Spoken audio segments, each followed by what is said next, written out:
Oh wow, things are actually burning now. And not only burning, I don't know what's going on with the US. Most of the country, snowstorm. California, immense fires. What the hell? That's not good. That's not good. Let's go back to Urban Village for now, though. I think that's pretty good.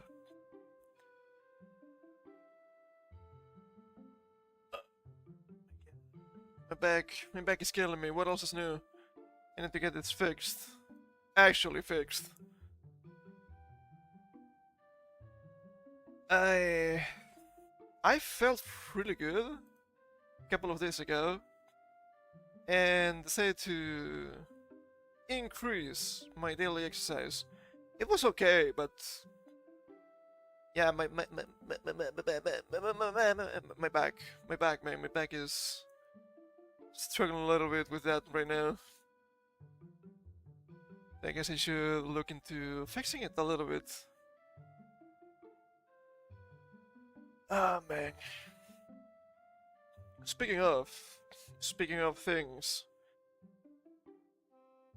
thing I mentioned that was probably gonna happen on Friday. It didn't happen on Friday, so it's probably gonna happen on Monday. So maybe Monday we won't have a stream. It might be a later stream, shorter stream. We'll see.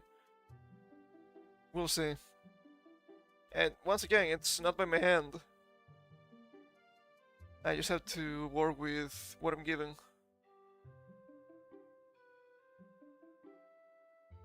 But we're alive and we keep on doing the thing. It's everything we can do, I'm pretty sure. So, news for today. Well, for this week, we have a bunch of stuff and strange happenings. Strange happenings. What else is new, I suppose? Let me bring my browser up. Let's start chill a little bit. We'll get into some more strange shenanigans. Let's see. Let's bring this up.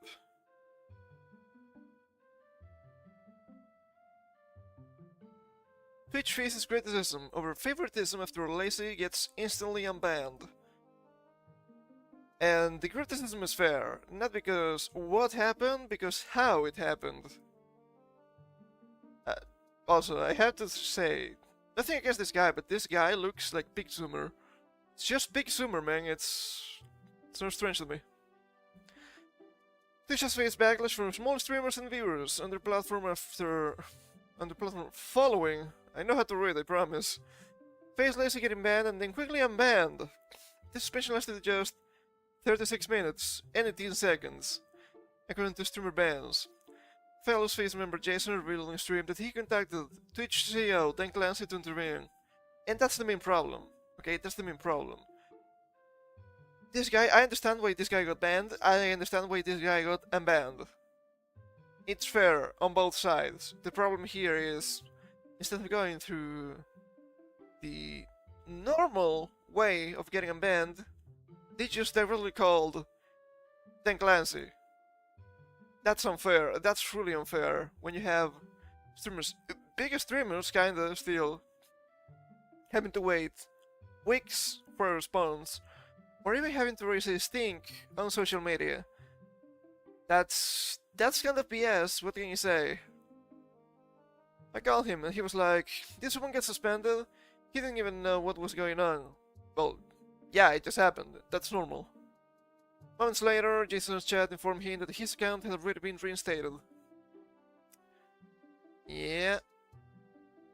He has been banned from Twitch after someone hacked his stream and began streaming inappropriate images.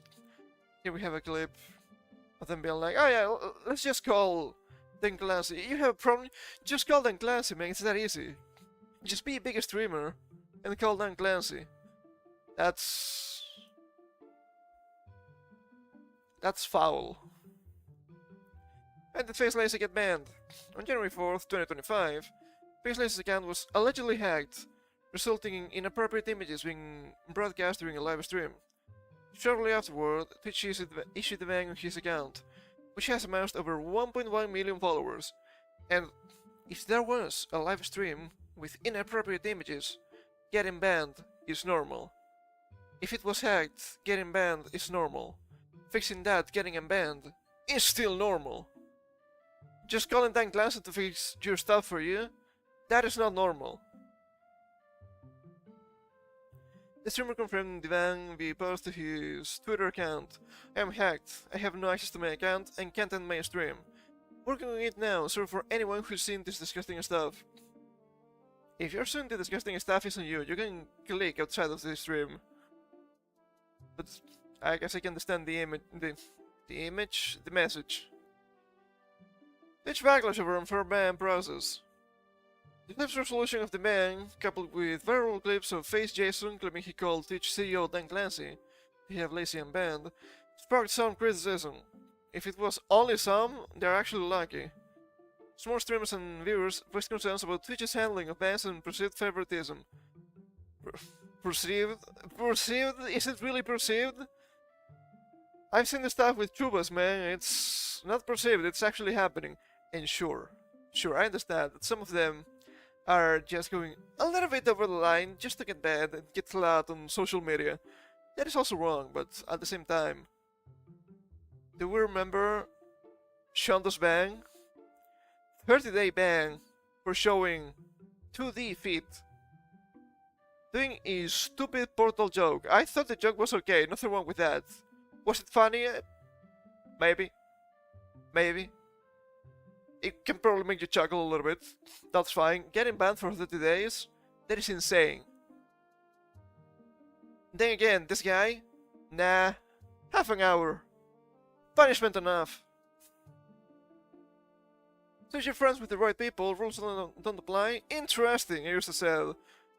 Yes, that's always been the case. That's the problem. It's not that they have rules, it's that the rules just don't matter.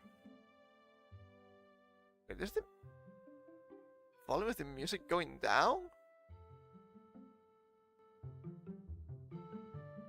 That's too much. I think this is okay. I think this is okay. As one more chimed in, not fair nor balanced, proof it's not what you know, but who? Hard-working effort mean nothing on these platforms. That was never the case. Related, lunatic accused of using cats in Twitch streams, that's an old one, I remember that. But then again, how many times has... what's the name of the woman? Amaranth. Damn, I was only thinking Asmongold. I knew it was not Asmongold. Has been banned. How many times has she been banned? Way too many. But, well, it's fine. You made a big mistake and it's okay. Just a slap on the wrist, 3-day ban, and you will come with more viewers. Because that's how it works. Well, that's really unfair. That's really unfair. Woman literally getting railed live on stream. 7-day. Showing 2D feet? Nah, that's a whole month. It's not fair. It's not fair, it keeps happening. While others highlighted the ban and appeal, little changes mentioned in this year's TwitchCon. TwitchCon is nuts.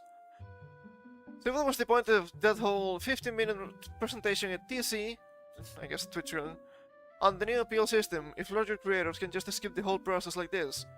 Favoritism at its finest. And I understand the favoritism, but it shouldn't be so obvious. Okay, that's the problem, it's way too obvious. Another said, it's frustrating to see at Twitch support, quickly ban certain individuals, while others, like us, remain rightfully suspended and completely ignored. Yes.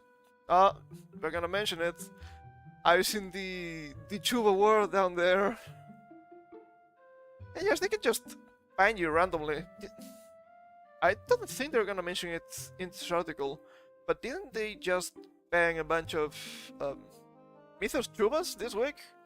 Just before the debut? You might not like them, but I think that's unfair still. These bans have always been a hot topic in the streaming community.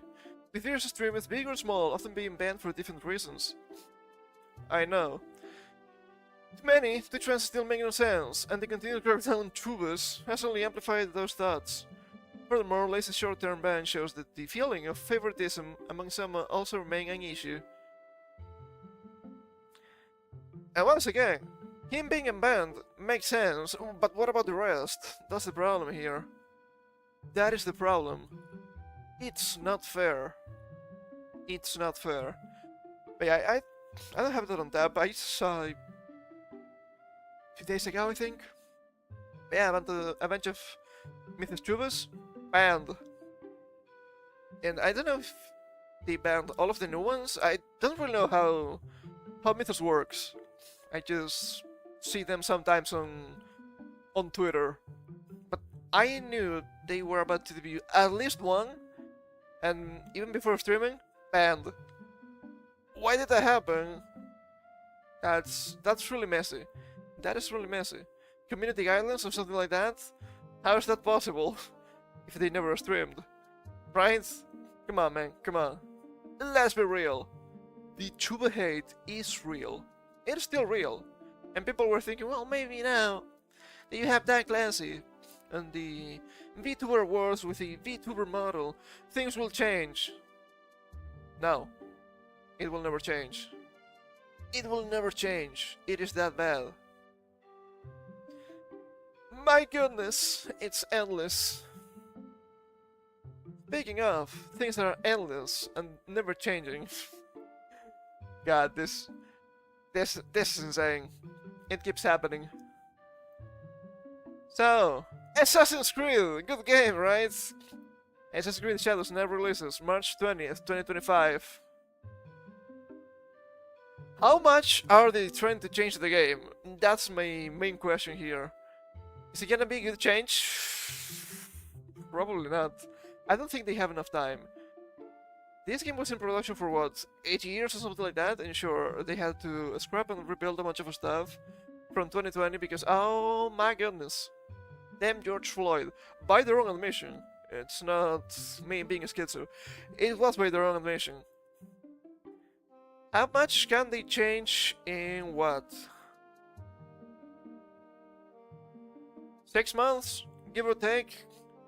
Not a whole lot, I don't think. So let's see, dear players, we want to extend our heartfelt thanks to our incredible fans and dedicated teams for our unwavering support. Unwavering? Now that's a go. Since our announcement in September to further refine and polish Assassin's Creed Shadows. Since November, we've been thrilled to share our progress through gameplay overviews. I think I've been pavloved. And the overwhelming excitement has truly inspired us. Each week has brought valuable feedback from our community. While we have already made remarkable strides... Remarkable? We don't know, it could be the case, but we don't know. We believe a few additional weeks are needed to implement that feedback, ensure an even more ambitious, I almost read that as ambiguous, what the hell, and engaging Day 1 experience. Accordingly, the new release date is March 20th, 2025, and some people have been mentioning, okay, but why March 20th? Because apparently, that marks the 30th anniversary of a terrorist attack in Tokyo. I actually didn't know that. And let's see, I haven't checked. What day is March 20th? That's a Thursday.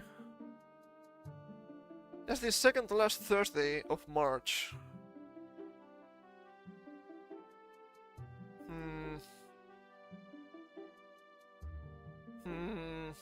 I don't know. I don't think it's on purpose. I don't think they're trying to shit on Japan or anything like that. Will it be the case? Sure, it can be the case. It would be strange, I feel. We're mainly committed to delivering a high-quality, immersive experience, fostered by ongoing dialogue between our players and development teams. Do we believe them? Do we? I think that's a go. We know you're eager to learn more about Assassin's Creed Shadows, and we're excited to share that more updates will be coming your way very soon. From Mark Alexis Cote. on behalf of all teams working on Assassin's Creed Shadows.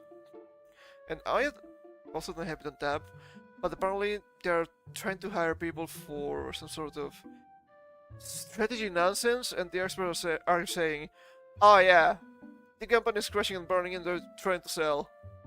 Which I guess makes sense. We're thinking about this for months already, so it checks out. Also, I'm guessing here because I don't really know. I'm guessing they cannot push back the game much more than this. Doesn't the fiscal year end March 31st? I might be wrong, maybe Ubisoft works in a different way, but I do believe that is correct. So things are not looking up for Ubisoft. Oh, speaking of Ubisoft, once again, I don't have anything to show you here, but please bear with me. Oh, Skull and Bones! Skull and Bones! Oh, quadruple A! Pirate game, so cool! Have you seen the new trailer for the Pirate Yakuza game? It looks much better than Skull and Bones will ever look. That's funny. That's really funny. And sure, I guess that Pirate Yakuza is just gonna be single player, but still. Ubisoft wishes they were that cool, but they're not. I still don't know how to feel about the newer Yakuza games. I still have a bunch of them to go through, so I don't need to care about them yet. Slowly but surely. Oh, holy shit, dude. That's just the massive disrespect. From Domino's Pizza UK, call us if you need help delivering on time. Got him.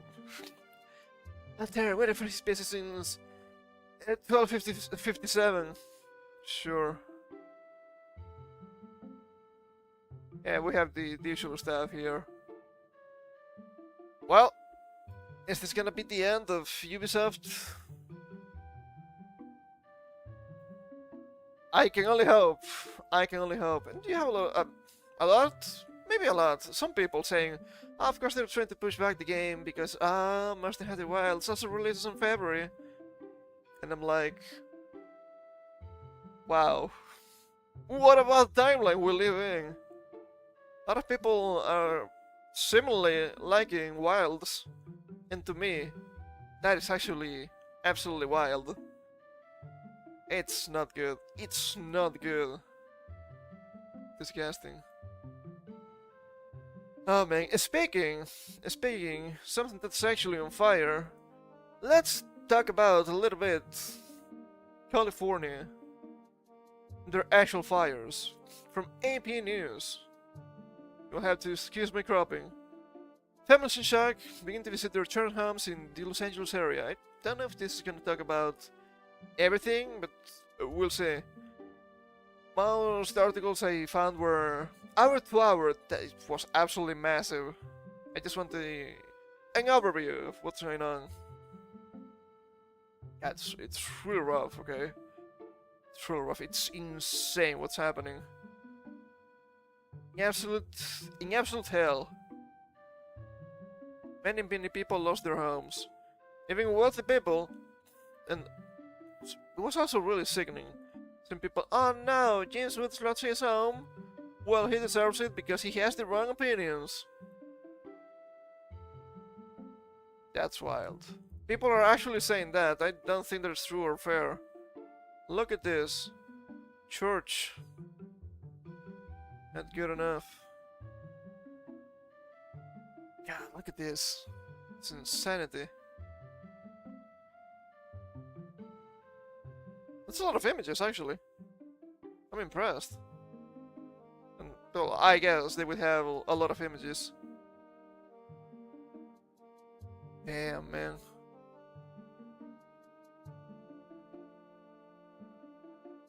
Completely gone. Let's read a little bit. Many watched their homes burn on television in a state of shock. Since the flames erupted in and around Los Angeles, scores of residents have returned to their still smoldering neighborhoods, even as the threat of new fires persisted and the nation's second largest city remained unsettled. The nation's second largest city. That's not a joke. That's not a joke. For some, it was a first look at the staggering reality of what was lost as the region of 30 million people grapples with the gargantuan challenge of overcoming the disaster and rebuilding. I don't know if they're gonna mention it here, but apparently Joe Biden already said something about, don't worry, we're going to spend a huge amount of money on California for this to be rebuilt. And sure, you may think that's fair. I don't think it's unfair. But what about North Dakota? With the hurricane?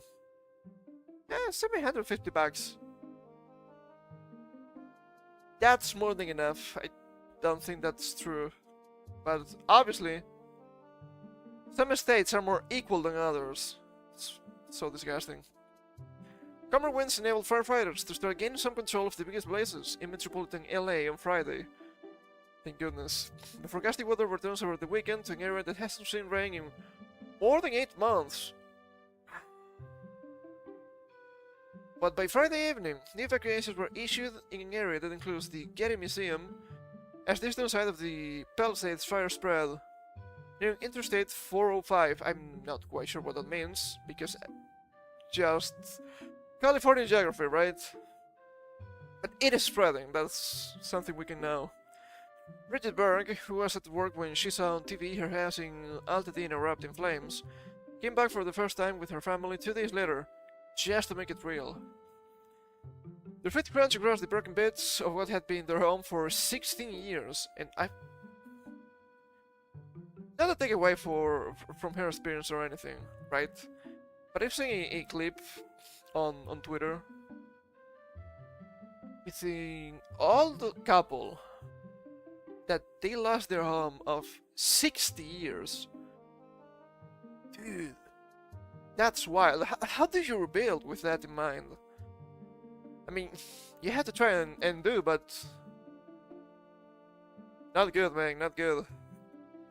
We get to sift through debris on the sidewalk, finding a clay pot and a few keepsakes as they search for Japanese footprints they hoped to recover. Footprints? After a fire, good luck. It could happen, but good luck. Wood luck. Husband pulled his hand out of rubble near the still standing fireplace, holding up a piece of petrified wood handed down by his grandmother.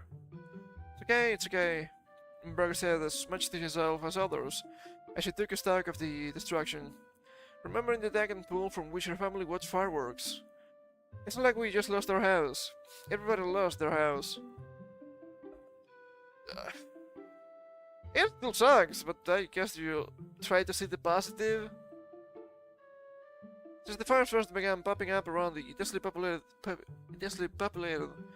25-mile expanse north of downtown LA, they have burned more than 12,000 new structures, a term that includes homes, apartment buildings, businesses, outbuildings, and vehicles.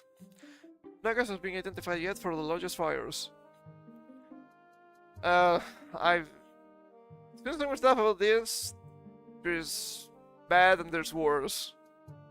Also, I've seen some museums getting completely destroyed too. God, that's so bad.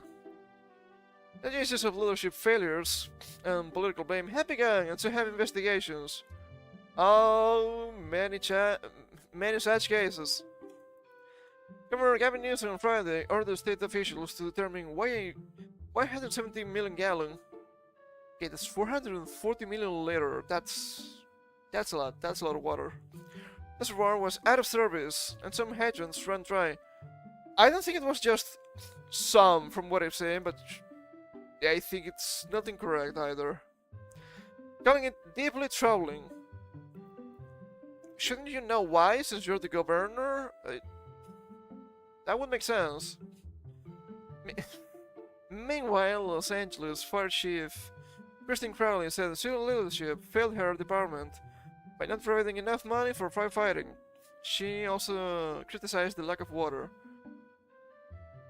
This is not wrong, but it's really funny that it was this woman who said that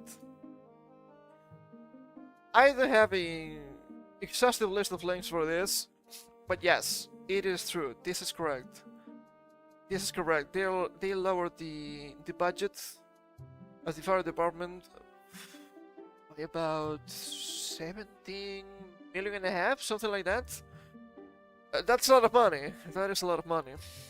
Also, you had the California Fire Department sending a bunch of stuff to Ukraine 2 years ago, apparently. Mother told me about it, and I was like, okay, but why? Why? I don't think the fire department is going to have, I don't know, war equipment. I could be wrong, but I don't think that's the case. They also had apparently, some DEI policies. Oh, no. Firefighting in California is too white and too male. So after this you have to say, okay, were they too good at their job? When firefighter comes out to the hydrant, we expect there's going to be water, she said. True. And when you kill the firefighter, you expect people to be skilled. That's not the case. I have a clip from this woman. A lot of people have been talking about it. And at first I thought it was a joke. Apparently it's not. That's even worse. At least 11 people have been killed with 5 from the Palisades fire and 6 from the Eaton fire.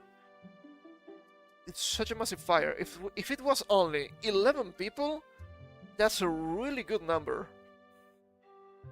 According to the LA County Medical Examiner's Office, officials said they expected the number to rise as cadaver dogs go through level neighborhoods to assess the devastation to an area larger than San Francisco.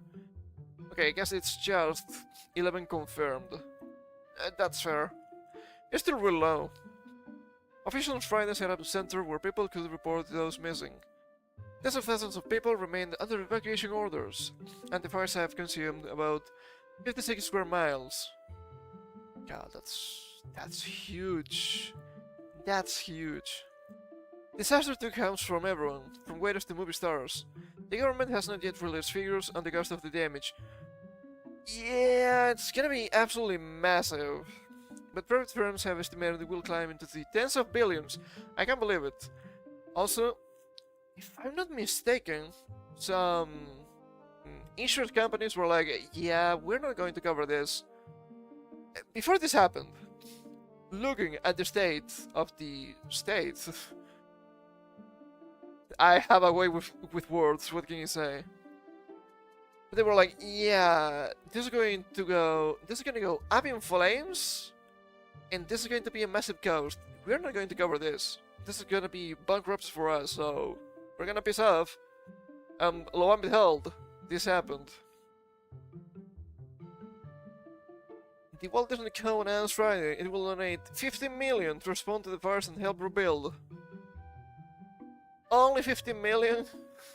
It feels low coming from Disney, okay? But at the same time, it's good PR, it's also tax deductible and all that. So I get it. It's not nothing. The flames hit the schools, churches, a synagogue, libraries, boutiques, bars, restaurants, banks, and local landmarks, like the Will Rogers Western Ranch House in a Queen Anne-style mansion in Altadena that dated back to 1887.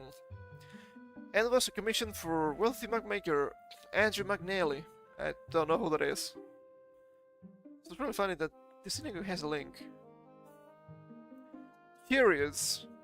Neighbors wandered around ruins Friday as they described now-vanished bedrooms, recently remodeled kitchens, and outdoor living spaces. Some talked about the gorgeous views that drew them to their properties, their walls contrasting sharply with the scene of soot and ash.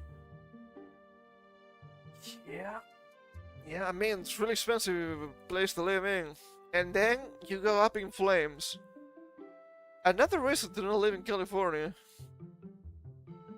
In the coastal community of Pacific Palisades, Greg Benton surveyed where he lived for 31 years, hoping to find his great-grandmother's wedding ring in the wreckage. If it is a ring, it may have survived. I've also seen some images about um, cars melting, the metal parts melting. So you can only hope. It must have been scorching.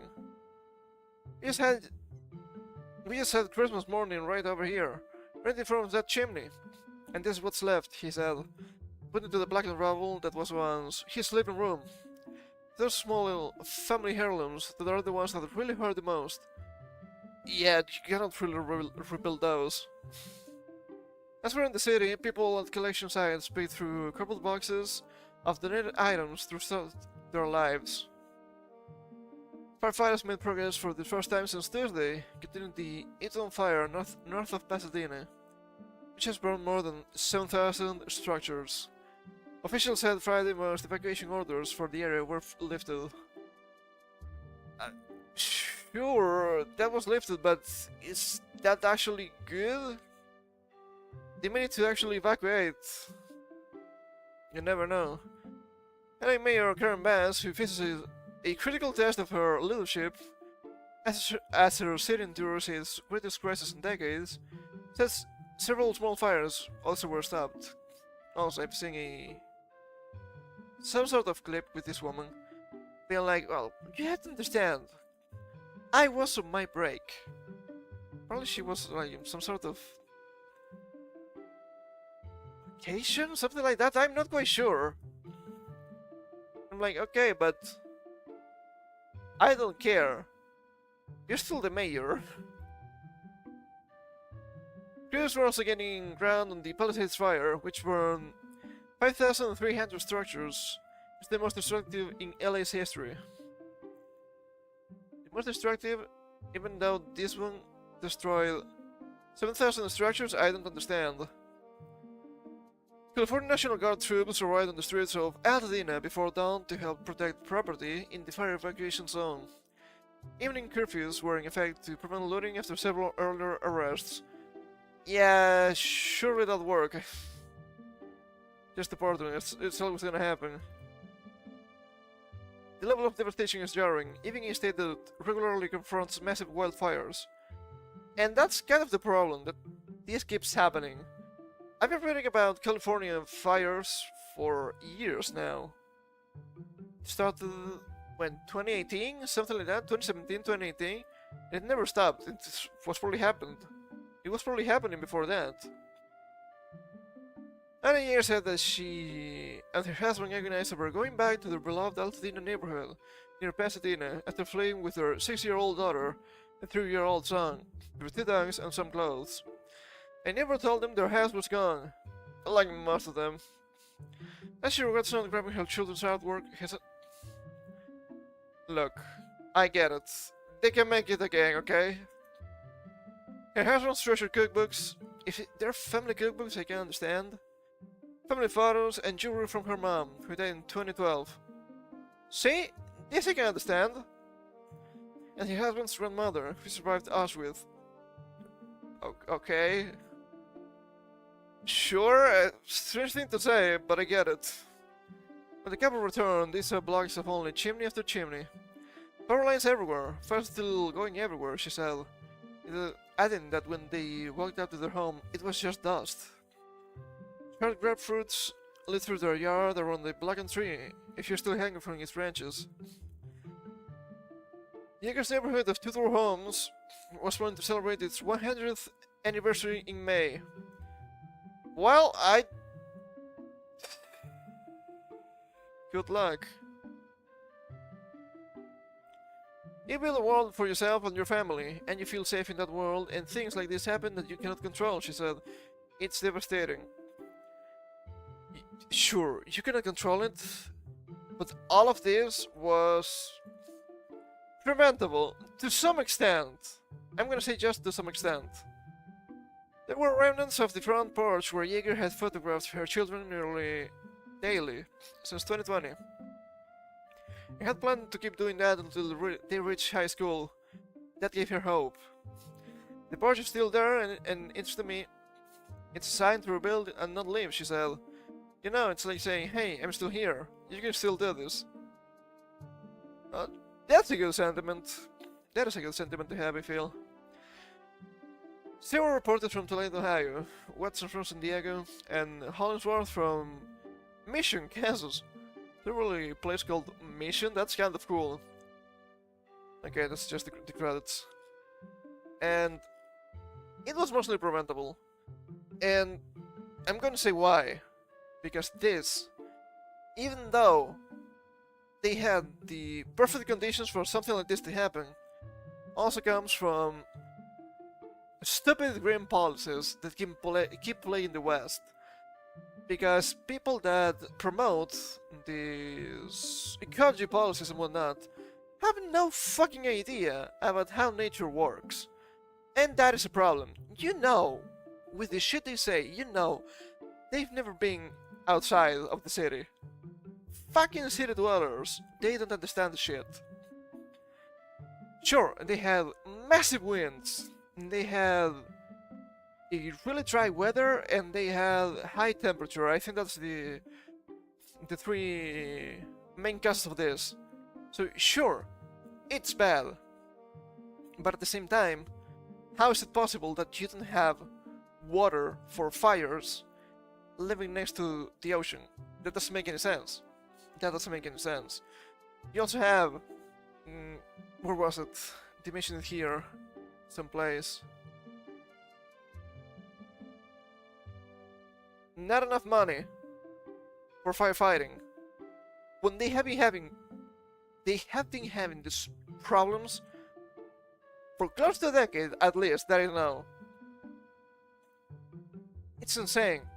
These green policies, by the way, have some caveats about not being able to clean the... I'm gonna say the forest. It's not just the forest. It can be hills, it can be whatever. Anything that's nature, right? You cannot clean the bushes, you cannot clean branches, you cannot clean anything. Even though you could take them for making fire at home and whatnot.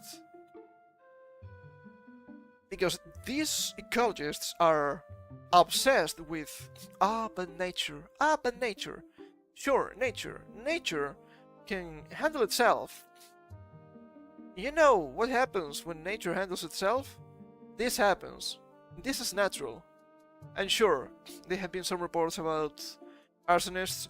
I'm pretty sure that was after the fact, making the problem worse. You have to understand, nature, it's not harmony.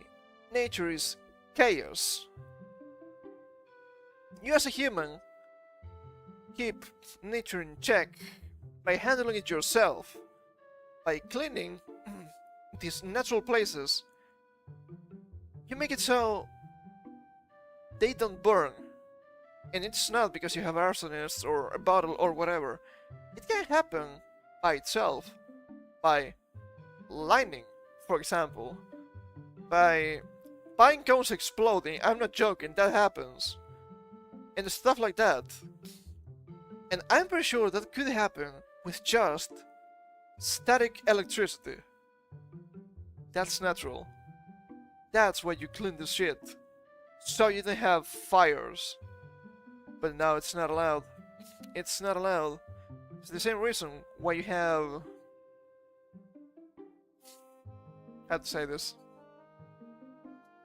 You know, sometimes some animals have really high populations for an area. Let's say foxes, boars, and what else, right? And you have really high population. You have to handle them because that's an imbalance in nature. And you as a human are managing nature. That's why you have to have hunting parties and whatnot to get those foxes, boars, and whatever. Because they can disrupt a lot of shit. Perhaps agriculture, they can fuck that up. They could fuck just farms in general. You know that foxes get into the chicken coop and they kill literally everything? That happens, that's not good. And they could completely destroy species if left unchecked. So stop it. And there's more stuff to this, right? I saw this post and was like, you know what? This makes a lot of sense too. This is from... Oh, it's from 4chan. It's surely fake and gates. Not entirely fake, which is funny. 1920, Big California. Get dabbed into buying Australian eucalyptus trees. Plant thousands of acres. Australians forget to mention it takes at least 100 years for the trees to mature. Thousands of investors go broke. 2017. It was 2017, I wasn't wrong. 100 years later, eucalyptus trees have spread everywhere and finally matured. Australians also forgot to mention the trees produce a highly flammable toxic oil that builds up in the tree. California burns down. This is the case. Do you know how I know this? Because I've seen eucalyptus fires before. I'm not Australian, I promise. I've also seen some Australians mention that, yes, they have to keep constantly fires in check with these fucking trees. And I do remember it's way too old. I don't think I could find it, right? I remember seeing a clip from 2017, 2018, fucking eucalyptus fire in California. Some trees were buried for days, and after they unearthed them, they were still burning thanks to this fucking oil. It's not a joke. It's not a joke. Oh no, no, no, no. You have to be careful when you put different animals in different ecosystems because it could be troublesome. Sure, what about plants? What about trees? Aren't they troublesome too? I think they are, look at this. And now finally, we get to this. Christian Larson. God, this is so disgusting. Let me stop the music so we can listen to this. Ba, ba, ba, ba. This is just so disgusting. Bring this up. I hope this is loud enough. You want to see somebody that responds to your house, your emergency, whether it's a medical call or a fire call, that looks like you. What do you mean by this? What do you mean by this? No, no, no, you need someone that looks like you. Look, if I have to call the firefighters and someone that looks exactly like me comes, we're gonna have a problem. I expect from firefighters to be taller, stronger, and far more skilled than me. If I have someone that's just like me, how am I gonna get out of this mess? Well, that's not gonna happen.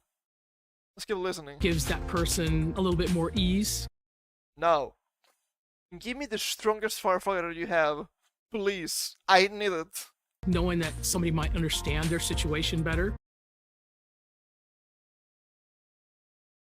I know they're trying to talk about... how do you call this? Words, please. Empathy. Empathy. I understand that, but I'm pretty sure that firefighters know about what's going on, even if you're a different race, okay? Is she strong enough to do this? Or you couldn't carry my husband out of a fire. Which my response is, he got himself in the wrong place if I have to carry him out of a fire. What a strange thing to say from a firefighter, huh? Oh, did you break your leg? Well, seems like your problem. Skill issue if you ask me. Is this the kind of firefighters we want? No, and it's not because she's a woman, and it's not because she is black, it's not because she's a lesbian, which she is. Funny. It's because, by her own admission, she's either not skilled enough or she refuses to do her job properly. Also, apparently, the Los Angeles Fire Department is being managed by 3 lesbians, and they're all called Christine. That is strange to me. It's just a coincidence? It could be. I don't know. It seems like a joke, honestly. Only about 5% of working firefighters are women. Okay, and? And you might be thinking, okay, why did you think this was a joke? They're showing stuff from 911. This is a shot from 911. I know that's a TV show. I know that's fake. And sure, if it's just fake, it's fine. It's not real. Who cares? But apparently that's not the case. That doesn't seem to be just fake. That doesn't seem to be just a joke. Also, I've looked up this woman a little bit. Not quite sure if this is the same woman, because the image I found, this Christian Larson was much older, so this could be an old clip. What I found was strange, but at the same time it was kind of obvious, I feel. 33 years in the profession, sure. Major in sociology. Oh. Yeah, that would make sense. That would make sense. And listen, I don't care if the firefighters, man or woman, white or black or Latino or whatever, gay or straight, I don't care. Can you do your job properly? Yes or no? Do you have the skills? Yes or no? That's the problem. And I'm pretty sure that nowadays, more often than not, when you get these people, they're way too worried about politics and social issues. I don't think they have the skills. I'm going to mention this once again.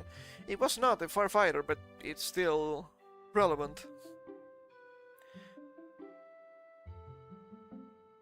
Fuck my back. There's this fantastic story that my mother told me. It probably happened to a daughter of a friend of hers. I'm not quite sure. They had an accident. They were riding bikes and they had an accident. Like motorbikes, right? She was with her boyfriend, I think, and they had an accident. So they called an ambulance. And with the ambulance, they had two female medics. Nothing wrong with that. But they couldn't lift the bike.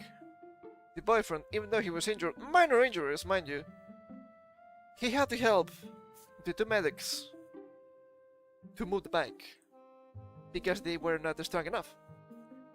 So, if you work in ambulance, shouldn't you have higher strength than that? Because it's gonna come up at some point. Maybe perhaps have some tools to deal with that. It is bad, man. It is bad. I don't care that you have women. I don't care that you have whatever quote-unquote minority you desire. Are they skilled enough? And once again, more often than not, they are not skilled enough. That is the problem.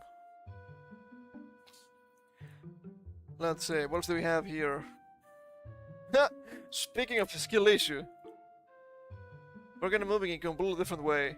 This is gonna be everything for the fires. World's biggest anime parasite site is imploding as it surpasses Disney Plus in monthly visits.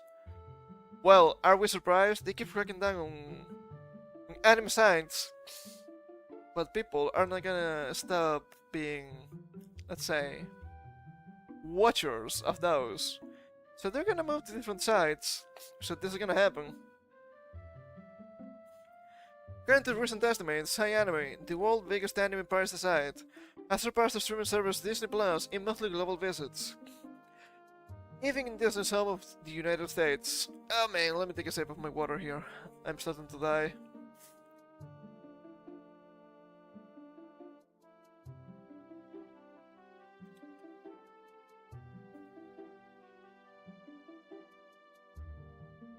The Turn Freak, website traffic tracker, similar web data estimates that the anime parasite site HiAnime hit 364 million visits in October 2024.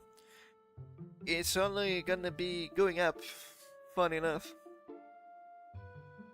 Surpassing Disney's total of 343 million in the same month. HiAnime's total fell in November to 331.6 million, but is still higher than that of Disney Plus from the same period, 328.2 million. The consumer web streaming and online TV category for the US, Hi Anime ranked at number 6, while Disney Plus ranked at 8. Furthermore, Hey Anime Store was nearly triple Crunchyroll's traffic over the same period at 125.1 million. I don't wanna pay to Crunchyroll, so fuck 'em. They deserve it. This despite the platform being the world's biggest anime-centric streaming service.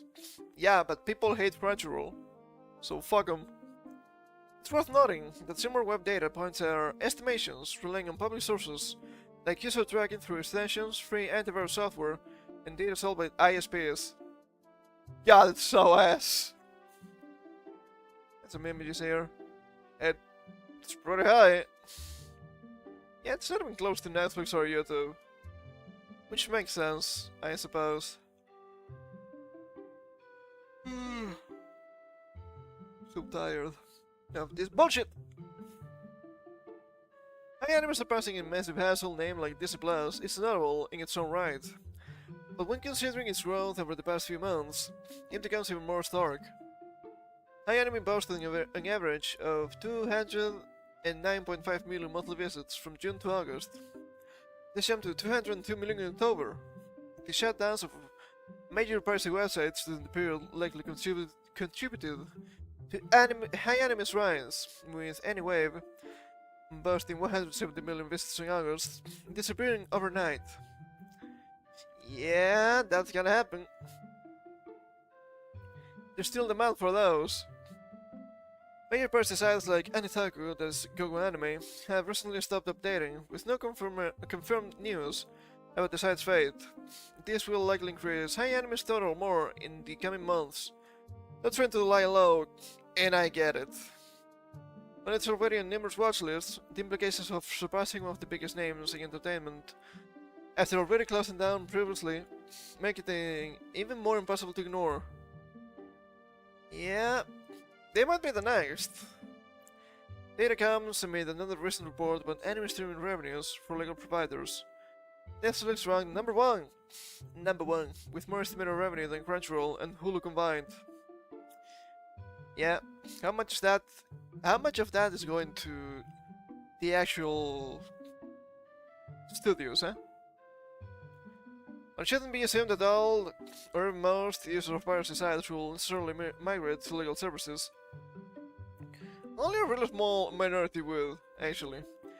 High Anime's massive user base indicates millions in lost revenue. Lost revenue. They keep saying that, but they would never pay for it, so is it really lost revenue? I don't think so. Japanese Anti-Piracy Coalition quoted stats and suggests that the estimated cost of damage from pirated Japanese content was around 1.95 to 2.2 trillion yen. That's around 13 billion USD. Nearly 6 times higher than in 2019.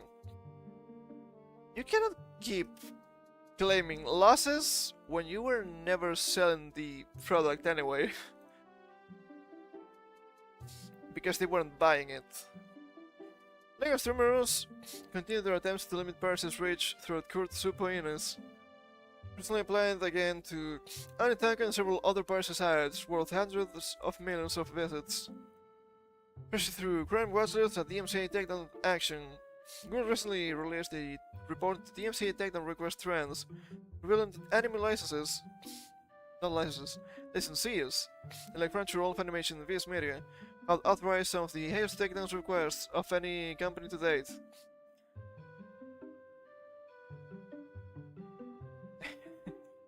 True unreal. It's JVR, they obviously don't care about the fate of these sites. Oh no, my revenue, my revenue! It's not real. It's not actual revenue. It's just the prospect of revenue. But those people were never paying for anime. Do you really think they're going to start now? I don't think so. I don't think so, man.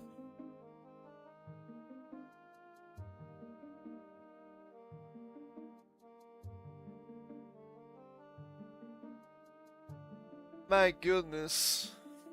My goodness. And sure, they're gonna keep trying to crack down on piracy. It will never stop. It will never stop, because they still have demand for that. So you will always have some offer to make. And you know what? I don't care. I don't care. Oftentimes, anime pairs is actually better because they have different subs and they're actually better. And speaking of different subs, maybe it's a huge win. VLC player demos real-time AI subtitle for videos. It's finally time. It's finally time. The popular open source VLC video player was demonstrated on the floor of CES 2025 with automatic AI subtitling and translation, generated locally and offline in real time.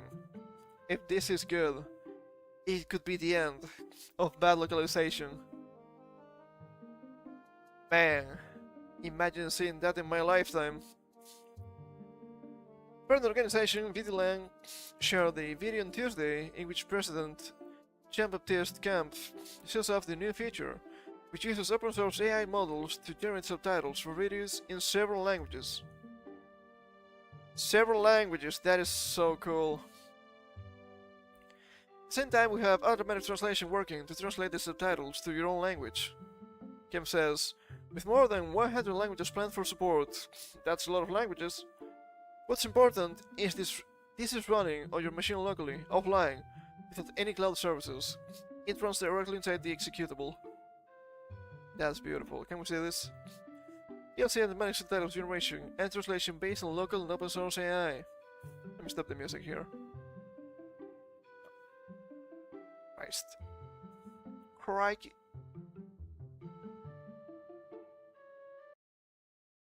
Crikey, mate. Hello, I'm Jean-Baptiste, I'm the president of VideoLang, and we are showing our new innovation about some AI capabilities. I thought this guy was speaking to me in French. I was about to get mad. The guy's just French. Inside VLC. Here we are doing automatic subtitling based on open source AI models, which are automatically creating subtitles based on the video. And at the same time, we have a translation, automatic translation, so that you can translate those subtitles to your own language, in more than 100 languages. And what's important is that this is running on your machine, locally, without offline, without any cloud services. So with friends, directly inside VLC for everyone. Okay, this guy just said the same we just read. Disappointing, to say the least. But I get it. So they create the subtitles and then they translate. That seems interesting. I think that's a really interesting workaround. AI-powered subtitling has been under development for some time in the form of a plugin using OpenAI's speech recognition system, Whisper. But this new demo appears to be built directly into the VLC app and generates translator subtitles in real time. App. They keep saying that. That's not true. There's no word on when the feature will roll out. This week, VideoLang also celebrated hitting 6 million downloads, with Camp boasting the number of active users of VLC is actually growing in this age of streaming services. With CES 2025 still in full swing, we'll track VideoLang down on the show floor to see the AI subtitling in action for ourselves. That's really cool. And once again, oh, but it's AI, it's so evil. Look. This seems really useful. And at the same time, because obviously Japan and whatnot, right? If you had man-made translations being done properly and nuanced, people would pay for those. People will use those. That's not happening. That's not happening. Oh, but Japanese is such a difficult language. Yes, sure. It's difficult. It's unique. They have their own expressions. Like any other language. It's not impossible to translate properly. But my politics are more important. So screw 'em. AI is gonna be the future, I'm afraid. Speaking of Japan, we have a bunch of Japan stuff for today, which is funny. This is... oh, God. Now a little bit of the bad. Now a little bit of the bad. Fuck me. From the Times, obviously, as an archive. Because paywall, you're not gonna wall me. Japan is accelerating towards extinction, birth rate expert warns. You know, Shinzo Abe had the fix for this. We cannot mention it, we are also on Twitch, that's illegal. Don't ask, okay? Rapidly aging population and an all-time low fertility rate puts the country on course to have one child left in 695 years. That's kinda rough. It's the year 2720 and our world is unrecognizable. Are we gonna be alive as a species at that point? More server resources have come and gone, and humankind has ventured into the heavens, to Mars and beyond. Back on Earth, however, in Japan, centuries of population decline has resulted in a singular event. There's only one child left. Apart from the disturbing imaginings of a science fiction film, Hiroshi Yoshida, a professor at Tohoku University's Research Center for Age Economy and Society, what a mouthful! Says Japan is steadily heading towards a scenario where, in 695 years, only one child under the age of 14 will remain. Yoshida, who has been running demographic simulations since 2012, warns that his country may one day become extinct. And you know what how people are trying to fix this? You need immigration, Japan, you need immigration.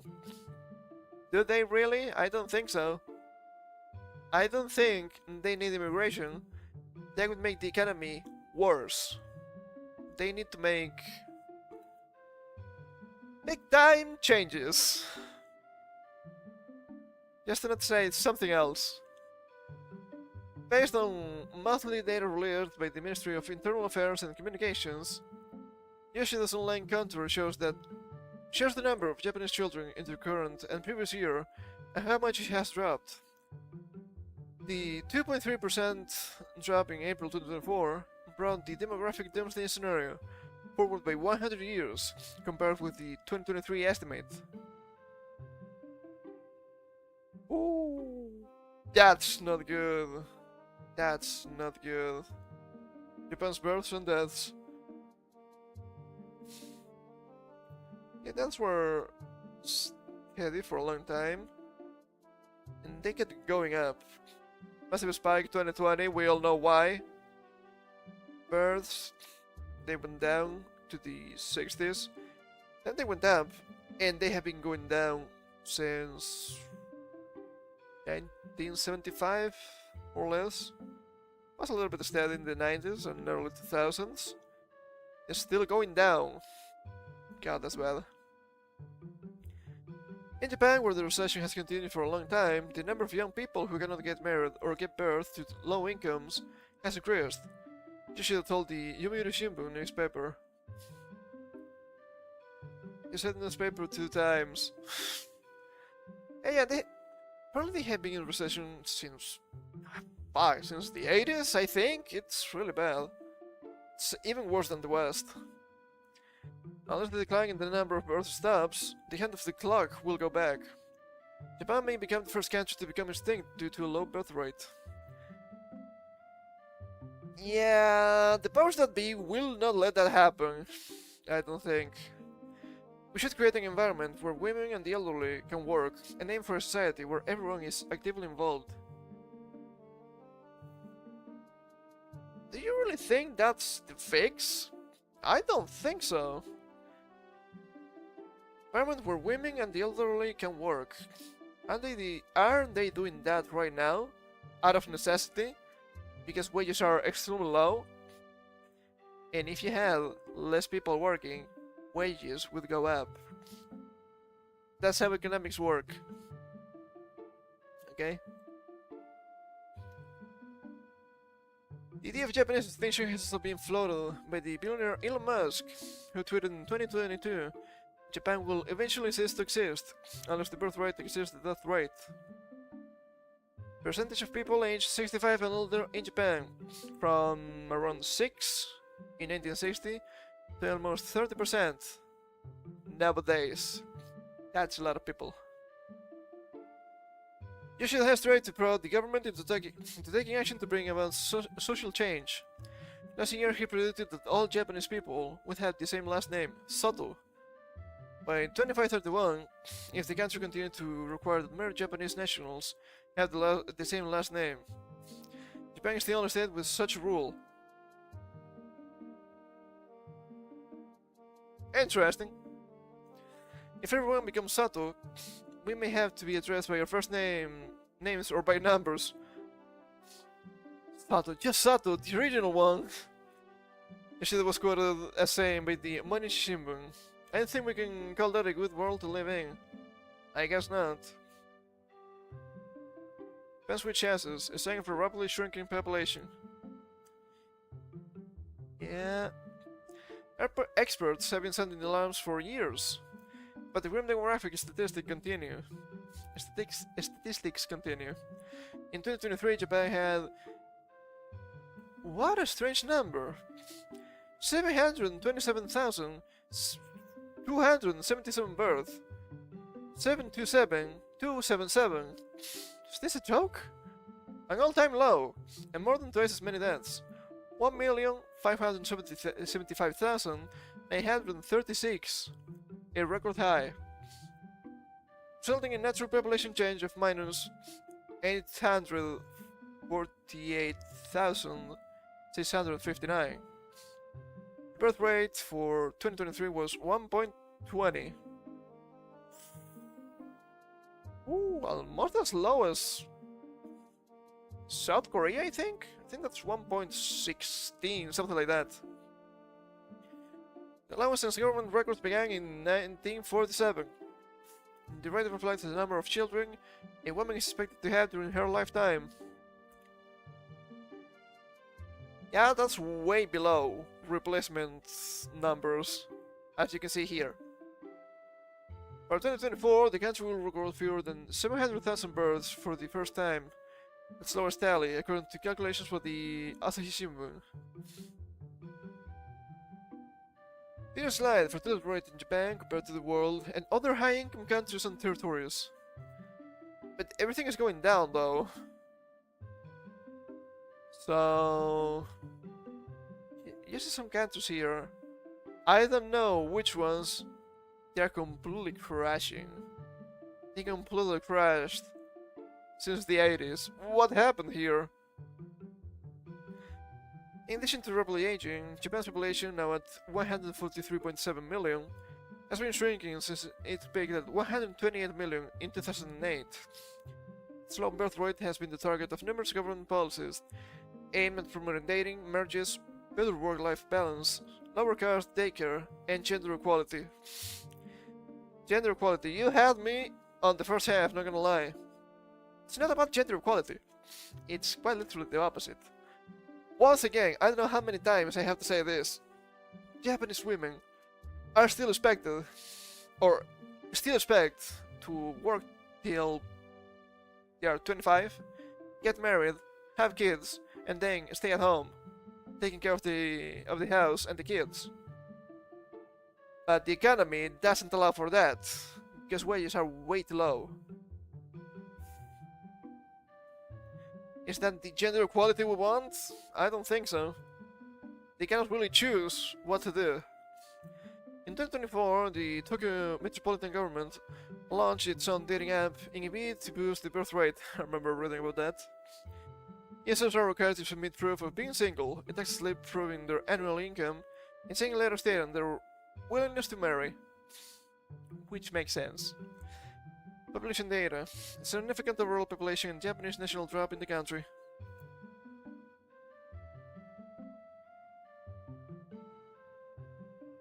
Hold up. Significant overall population and Japanese national drop in the country. This image I cannot see the list. Okay. Oh. They're comparing total and Japanese nationals. I understand now. Well, would you look at that? Would you look at that? They're trying to fix it with immigration, it's not gonna work. We learned that 70% of people who want to get married aren't actively joining events or apps to look for a partner. Yeah, especially in Japan, they're working themselves to death, pretty much. Japan Times quoted the Tokyo official saying, "We want to give them a gentle push to find one, hell yeah." Immigration has not been a popular solution for the demographic problem. Because it's not a demographic problem. The problem is not demographics. That's a symptom. The problem is economy being fucked for way too long in Japan. If you don't fix the economy, you cannot fix the rest. How is that so difficult to understand? Well, the powers that be have interests in promote immigration. Japan implemented the strict immigration control policies in 1952, the year it regained independence from the post-war Allied occupation. But in recent decades, labor shortages have allowed more foreign workers to live there. Labor shortages? Are we sure about that? Look, I don't live in Japan, so I might be wrong, but people keep saying, "Oh, well, you don't have enough people for these jobs in the West," right? Making a comparison. What a bunch of bullshit. What a bunch of bullshit. The same happens here. The same happens in the US. Oh, no. The nationals here didn't want to work these jobs. That's a fucking lie. I've seen people here, people that I know, working trash jobs because it's better than nothing. Thing is, wages keep going down because you have more competition. Because you keep importing fucking people from outside. So the economy is getting fucked for the plebeians like us. That's the problem here. Also, why would you work here if you are a high skill worker, right? Let's say a medic, well, not a medic, a doctor, an engineer, an architect perhaps, maybe even a lawyer. Those things that are actually high skill, when you can go to a different country and they're gonna pay you sometimes 3 times higher.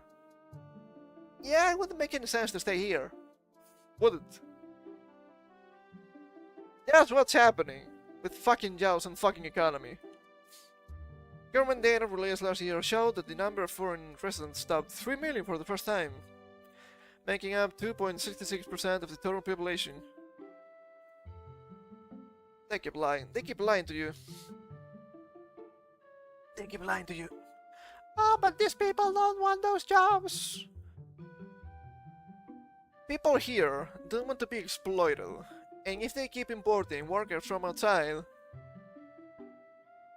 more jobs become more exploitative because people from outside allow themselves to be exploited because they come from worse countries. Fuck. So annoying. So annoying. Speaking of Japan, we still have more stuff here. Japanese economist. Japan is a country of equality, where everyone is helpless and poor. Isn't that just what he said? Not literally, but kinda. This Kanarita, a PhD from the Massachusetts Institute of Technology, and a current professor at Yale, is making the rounds again with comments on the current state of his homeland, Japan. Dr. Narita, who may be known to Western academic and cultural circles, is well known in Japan for his comments on modern Japanese society, government, and more. Typically wearing his signature square and circle glasses, singing Bob, I thought it was a fun image, I guess that's a thing actually. Narita is also not afraid to speak his mind, which has led to him gaining quite a following on Twitter, amassing over 700,000 followers to date. That's not bad for being a professor, actually. While Narita's comments typically cut right to the point, some of them have been considered controversial, and his later thoughts on the state of Japan are quite scathing. Yeah, Japan is different, you cannot say that stuff directly. Japan is a country with powerful people, Narita said in a post. There's no last boss to control politics, and even the prime minister is made fun of by the ordinary people for the way he eats rice balls. Is that bad, really? He said the opening to his first public comment of the new year had enough criticism. Hold on, as Narita went further into modern, popular Japanese culture. Celebrities who seem to be at the top of the entertainment industry also die, commit suicide instantly after a weekly magazine article. Naruto said, "There are almost no real rich people, and the number of billionaires per population is overwhelmingly the lowest in the G7." Naruto's comments on the number of actual wealthy people in Japan comes from his background in economics, as well his graduate and doctoral program focused on these subjects. The last bit of his thoughts, however, is possibly the most critical. Japan is a country of equality where everyone is helpless and everyone is poor, Naruto concluded. It's worth pointing out Naruto's comments arrive after a lengthy period of an extremely weak Japanese yen. Yes, and it keeps going down, I think. In recent months and years, the exchange rate of yen to US dollar has been averaging 140 to 150 yen to the dollar. Most recently, the yen has been trending towards 160 yen to the dollar, the weakest it's been in decades. And the dollar's not doing that great, but in comparison it's doing way better. The weak yen has led to a tourism boom in Japan, which came alongside the ending of the COVID restrictions, but has led to numerous problems for natives of the country, financially and culturally. Yeah, I've seen the clips. I've seen the clips on Twitter. Though Naruto has a background in economics and focuses on this with his teachings and research, he naturally comments on other hot topics in Japan, like the country's growing population of seniors. We just read about that. Previous comments from Naruto on the subject got widespread criticism when he suggested options like mass suicides. Taking the 2019 film Midsummer as an example, I don't think that's a solution, not gonna lie. I mean, it could be a solution, but a bad solution. Naruto has said those comments, many years apart, were taken out of context, and he merely wants to address the growing efforts to push the eldest out of leadership positions in both government and business. Okay, I can believe that. I can actually believe that. Japanese netizens seem mostly negative in their response to Naruto's latest comments, saying things like, "Don't be fooled by Naruto, everyone," and "But why is such a country the most attractive?" among other comments. It's trash economy, but interesting culture. That's the deal. Is that so difficult to understand? Maybe for some people, I guess. Man, oh man. Japan, please, don't die on me. You're kind of cool. You're kind of cool, Japan, please. You're so beautiful, don't die. Let me take another sip.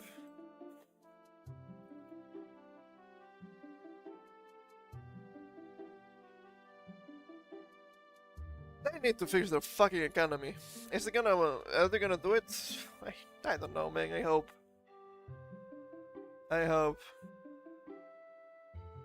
We can only wait and see. Sadly. But now, let's move from Japan to China! Chinese censors arrest fanfiction boys love authors. Oh guys, don't you love China? But the games are so good! Don't support China. They don't like you. They just want your money. At least they want the money, right? But after that, they're going to ask for more. As it always happens. Chinese authorities have arrested dozens of authors who posted their fanfiction on a Taiwan-based website. Taiwan! Hell yeah. According to Radio Free Asia, a special task force arrested the individuals in an operation targeting users of the Taiwan-based adult fiction website, iTang Literature. China is infamous for its draconian censorship laws, I know, targeting not just political speech, but also media portraying same-sex relationships. Yeah, they're going to mention that one too. While most reports are being of boys love/yaoi authors, we think it's safe to assume girls love/yuri authors also being targeted. No gay allowed, said the Chinese. No comment. I am not allowed to. How curious. How could this happen to me? Most recently, a Chinese-approved version of League of Legends Arcane was spotted by fans, which awkwardly edited Vi and Kathleen. They keep the CCP-approved distance from one another. Just two gal pals chilling 5 feet apart because they are not gay. I've seen that. Also, it's really funny because if you see Vi, which was supposed to be like a punk Barbie punchy woman, it's just a dude. It looks like a dude. It just looks like a guy. Oh, you've never seen a woman in your life? Trust me, I've seen women in my life. They don't look like that. She looks like a twink. Even. She looks like a twink. It's really that bad. Also, you don't hate our king enough. This is gonna be a League of Legends tangent. I don't fucking care. You don't hate their king enough. League of Legends is ass. People know it. Inner King is ass squared. Imagine being a casual fan of that. Couldn't be me. Convincing people that, maybe League of Legends is cool. It's not. Oh, look, it's Katrina. I wonder if she's a girl kisser.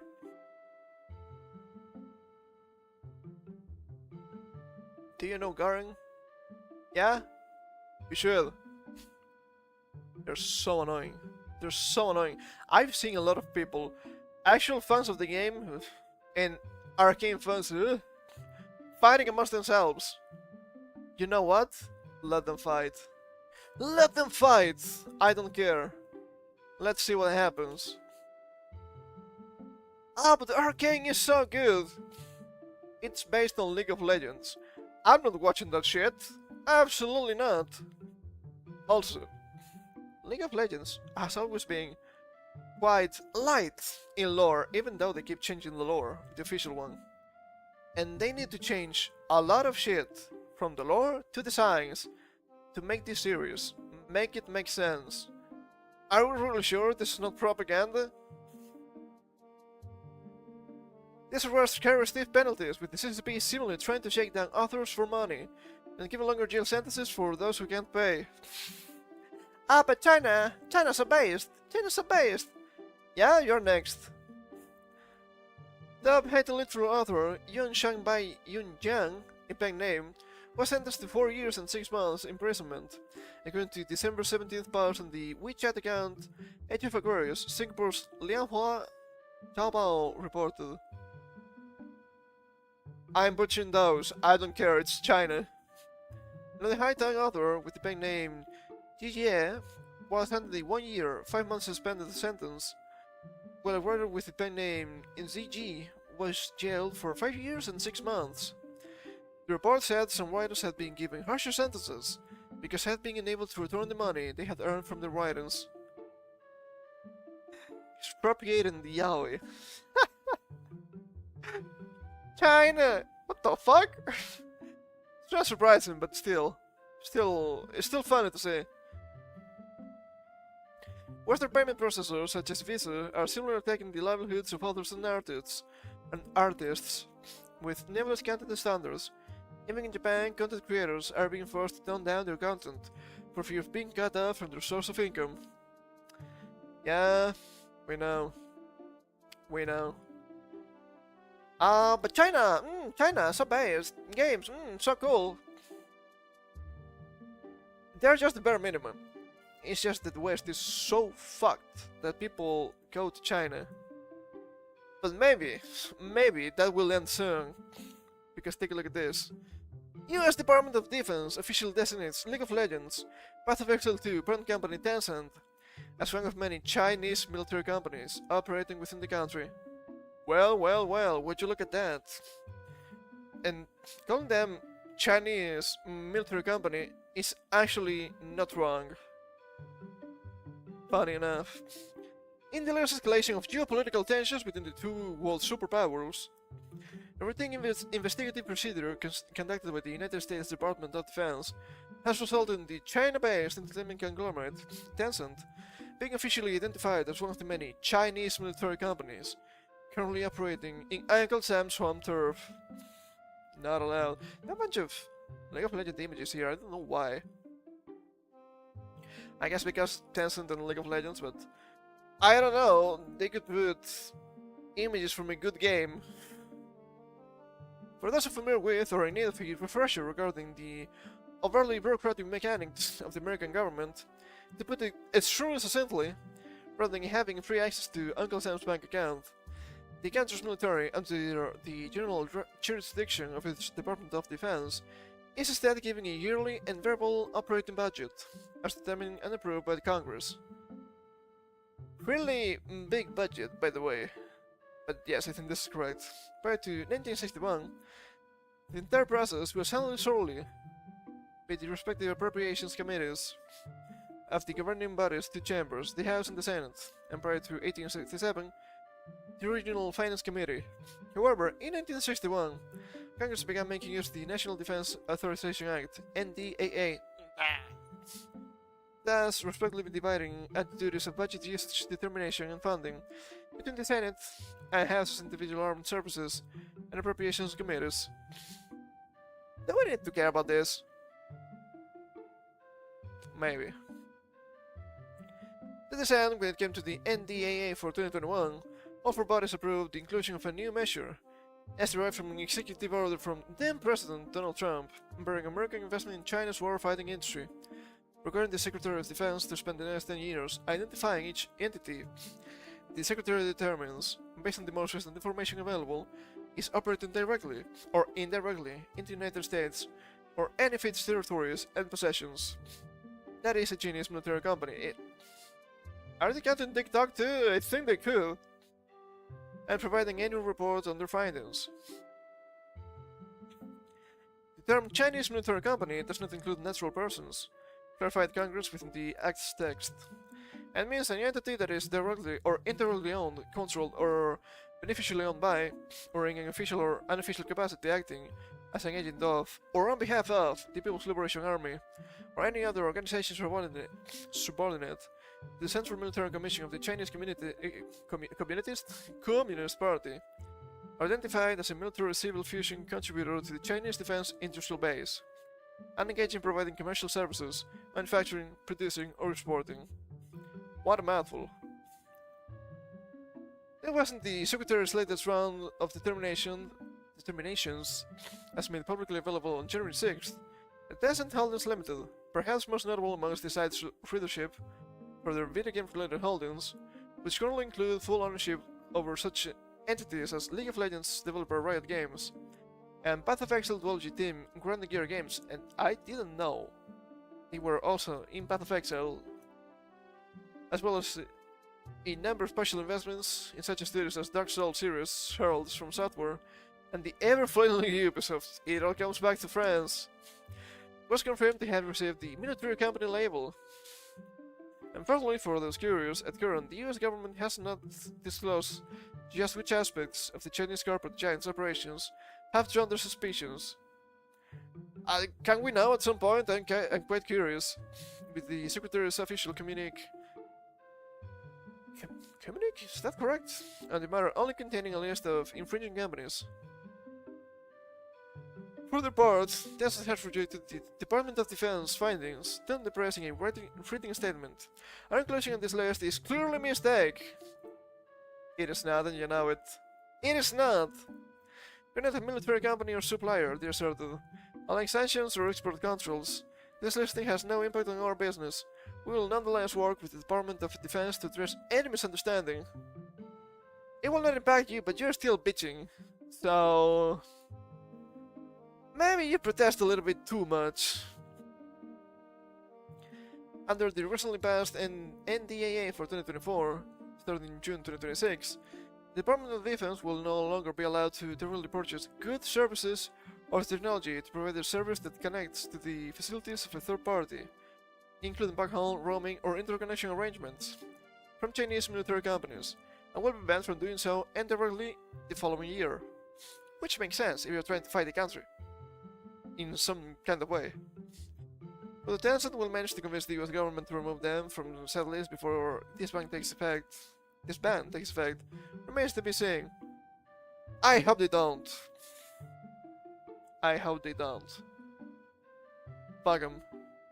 How about that? Oh man. I don't like China, okay? And people need to understand that China is not your friend. Ah, but the games though, are we sure they're good? I mean, sure, I can agree they're not that bad, okay? But at the same time, do you really think they're not going to promote their politics? Or anything for that matter? It's gonna happen. It's gonna happen. See, kind of a cultural victory through economics. That's what they try to go for. Oh, but the games, man, the games. Stop, stop, stop, stop fucking eating slop, okay? It's so easy. It's so easy to understand. You don't need to agree with me, but at least understand what I'm trying to say. I'm not saying the games are bad or anything. Speaking of cultural victory, we have some DEI nonsense. It's gonna be fast, okay? It's gonna be fast, I promise. I promise. But look at this, we have Robbie Starbuck once again. Oh, McDonald's is based now. They're so based. The Maccas, they're so cool, are they? Oh, he's sending a number of woke DEI policies today. Strangely enough, their stock is still going down. That is strange to me. And they will tell you, well, they're going to... They've announced the following changes.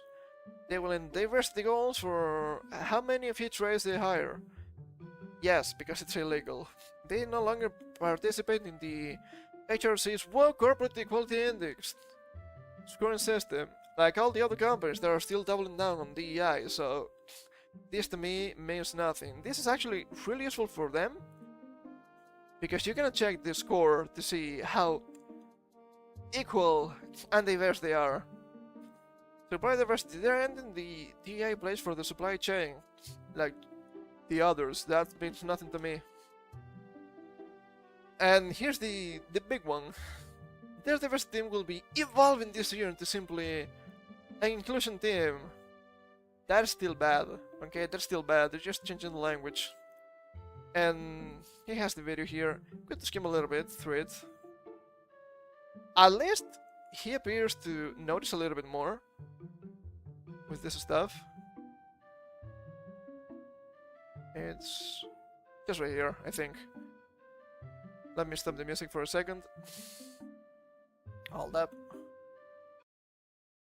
Let's see. And I'm not gonna be like, oh, this guy is so based. No, but he's not as blind, I feel. Need to be gone. Bullet point number 4 here is one I'm not particularly a fan of, and I'm not happy with when companies do this. They are evolving how they refer to their diversity team, which will now be the global inclusion team. I think it's ridiculous. We don't need these teams, okay? It is a job. It is a workplace. You go there to work. People don't need a team assigned at corporate to making sure everybody feels included, okay? We're not kindergartners. We're adults. It's a workplace. It's a place people go to shop. Just provide great service, be kind, do the right thing, be fair, and if you're a company executive, you know, lay down the hammer when somebody breaks the law. Sure, and I can agree with that. Nothing wrong with that. I think that's actually correct. However, you have to understand, Robbie Starbuck, that this global inclusion team is just a change in name. They're not just gonna change their activities or anything like that, okay? Make no mistake about it. That's where he's a little bit wrong. I wish he wasn't like that, but oh well. Also, we have more DEI nonsense here. Once again, mechanisms are the best now. I don't believe it. I don't believe it. I believe it when I see it. We have Amazon to hold some of its DEI programs. Internal memo. I'm gonna go down directly to the words here. They have a lot of mentions here. Let's go directly to the full memo from Amazon's Castleberry. Team, as we head toward the end of the year, I want to give another update on the work we've been doing around representation and inclusion. As a large global company that operates in different countries and industries, we serve hundreds of millions of customers from a range of backgrounds and globally diverse communities. To serve them effectively, we need millions of employees and partners that reflect our customers and communities. Reflect our customers and communities. Not entirely wrong, but I don't think it should be just their intrinsic characteristics, okay? It's not about race and whatnot. We strive to be representative of those customers and build a culture that's inclusive for everyone.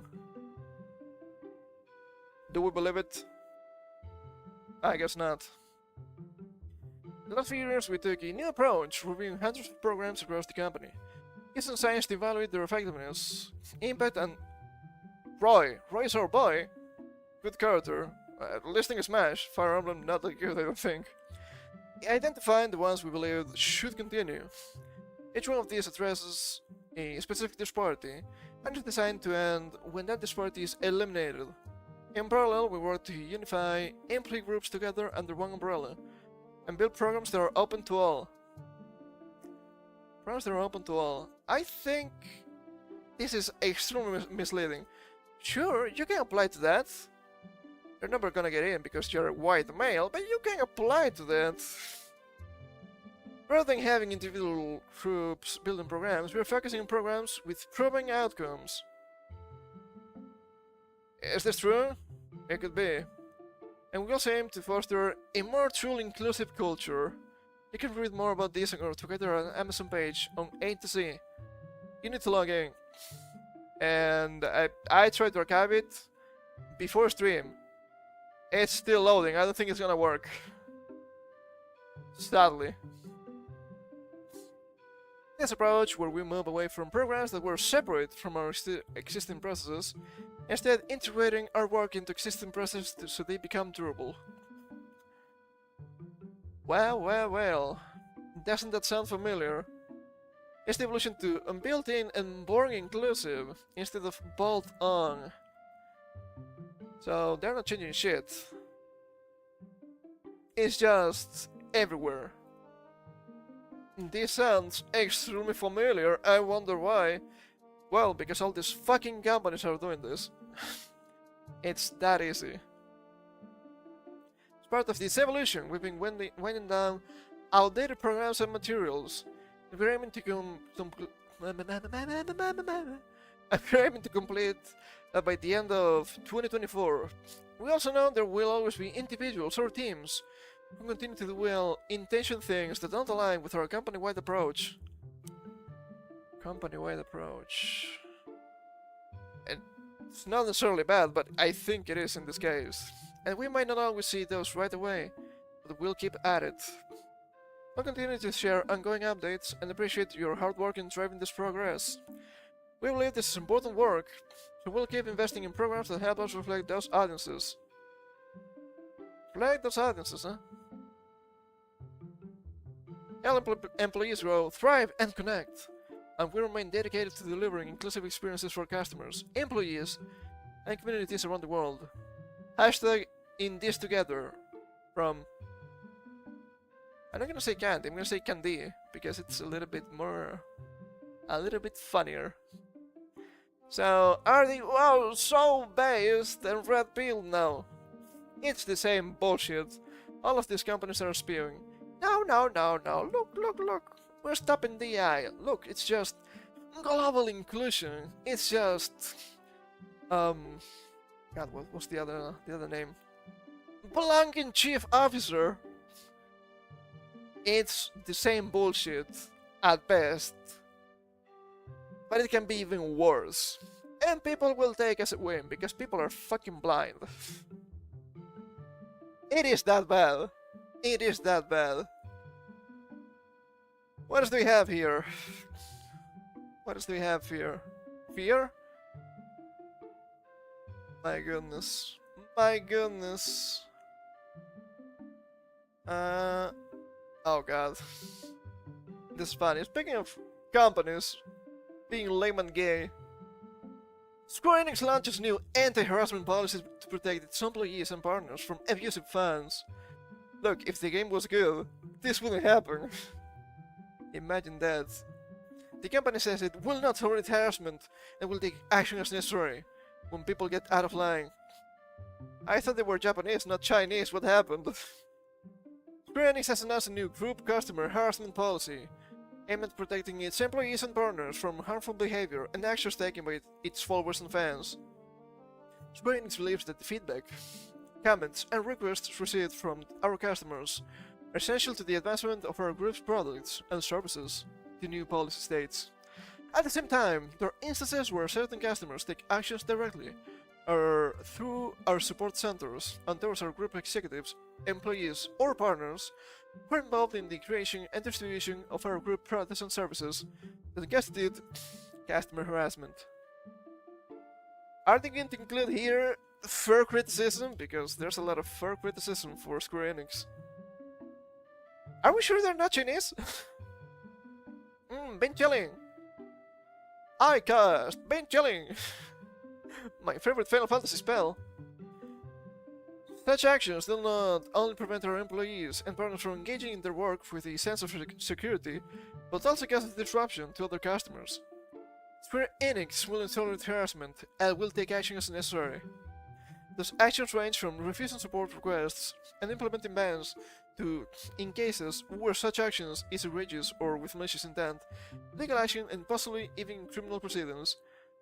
Look at that, it will never affect me. Well. Never consume their products. To be fair, their products are not even that good nowadays. As unfortunate as it is that this sort of thing has to be spelled out, game companies are increasingly being forced to take explicit action against abusive fans. In 2023, Destiny 2 studio Bungie won a 500,000 USD award against the racist shit stain who harassed and threatened the community manager. In 2024, issued permanent bans against players who aimed toxic abuse at one of its developers during a live stream. I would like to say that toxic abuse, maybe it's deserved. Okay. Colossal Order CEO Marina Helikainen also warned against growing toxicity among City Skylines 2 players in 2024, saying the studio may have to pull back our engagement with the community if it keeps up. You know what? That is actually good. You keep using the word community. It's wrong. This is not a community. This is a fucking demographic. Liking a game, community does not create. That's a demographic. And it should stay as such.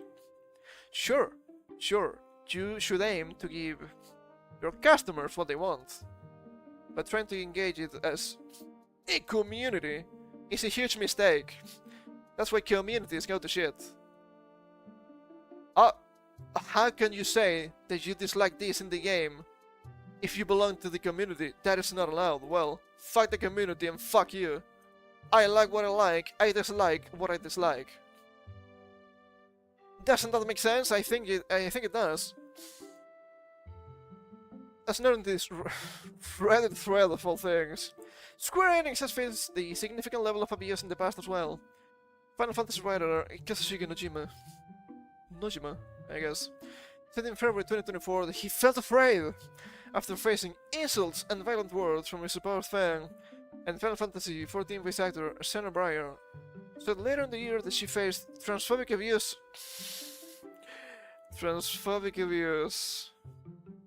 Hold up. Including misgendering, death/rape threats, doxing attempts, and threats against my family.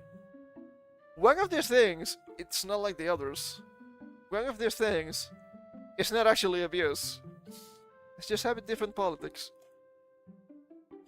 For her portrayal of Wooglamet, I remember reading a little bit about that.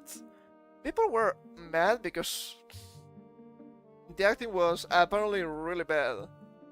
Obviously, death threats, rape threats, and doxing attempts are really bad. But that doesn't mean you're free from criticism. In GDC's 2023 State of the Game Industry survey, 91% of respondents said player harassment of game developers is a problem for the industry, particularly among women and members of the game community. We are so back! 91%! That's too low! Why is not 100%? Look, people are drawing obvious parallels. Oh, they keep going on about, oh my hormones, oh my gays and whatnot, in game development. And the games are usually trash. Sure, some people go overboard, I'm not saying otherwise. But come on now. Isn't it interesting when you see the demographics? Everything aligns perfectly, or quite perfectly, at least.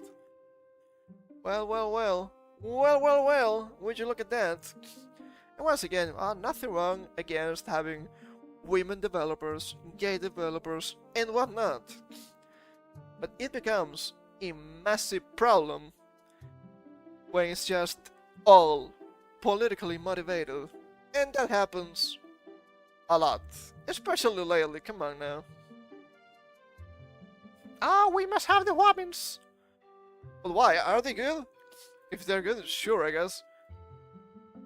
Are they? I don't know. They keep having special programs and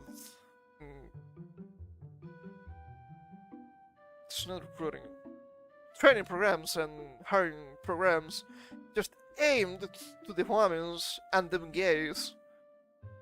So, are they actually good? If they need special treatment? I'm pretty sure some of them are good, right? But if they were good, they wouldn't need a special treatment. My goodness. Speaking of a special treatment, I guess, it's not quite the same, it's quite different, it's quite strange actually. Sony plans to add real smells to games, and GTA 6 fans are all saying the same thing. Now, you can smell their BS in real time, imagine!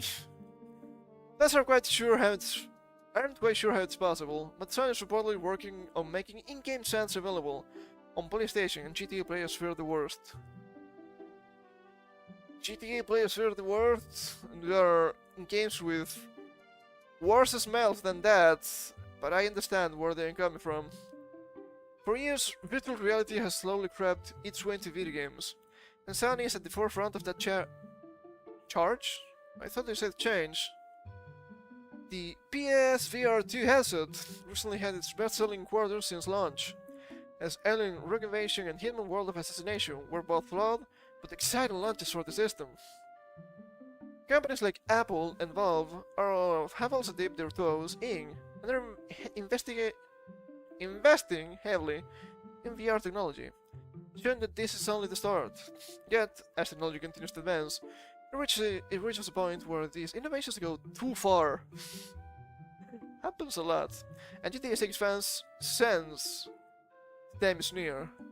You could say they can smell it.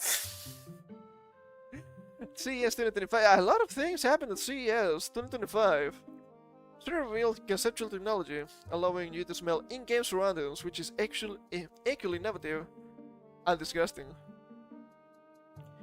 Is it just me? I don't really care about smells in the game. Really, I also don't really care too much about VR. Never really tried it, but the immersion. I don't know. I always saw games as separate entities. Is it just me? Might be just me. GTA 6 fans would rather not smell what's around them. You know what? Fair.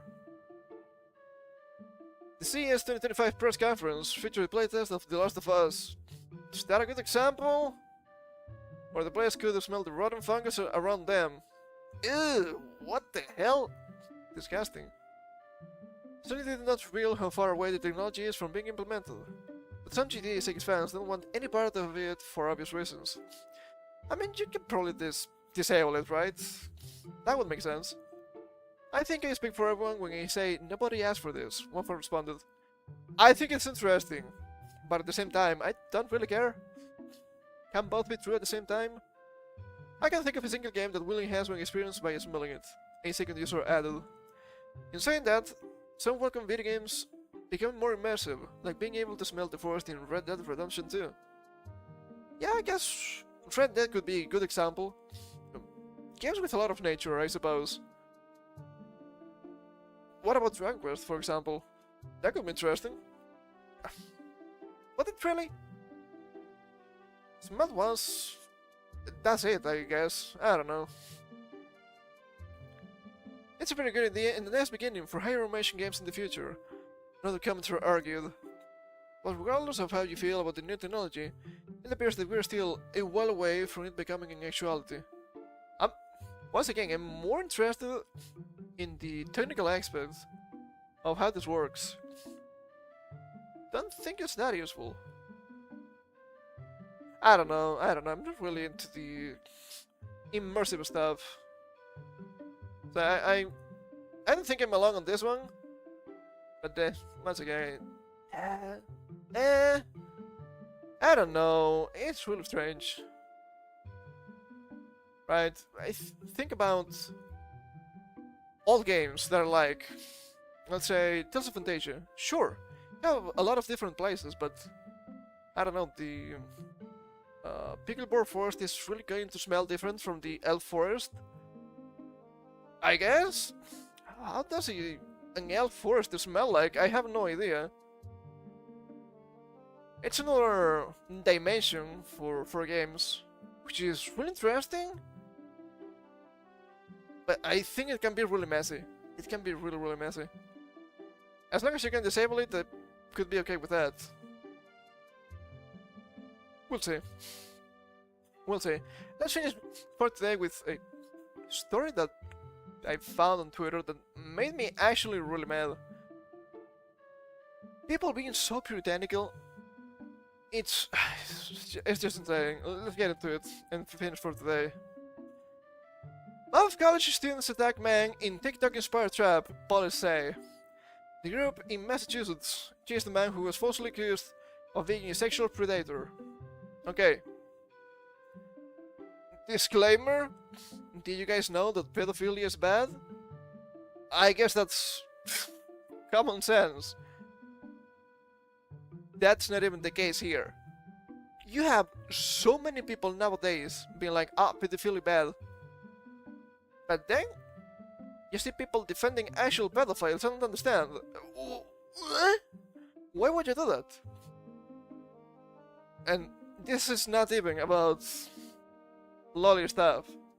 That's a completely different topic. Related to this, sure, but completely different. God, so and some of that people, some of them, will then go on to defend. What's the term again? Ethical child pornography or something like that? Vile. Purely disgusting. As they say, wood chipper, all of them. I would be more, excuse me, more graphic, but I don't think the streaming sites will like it.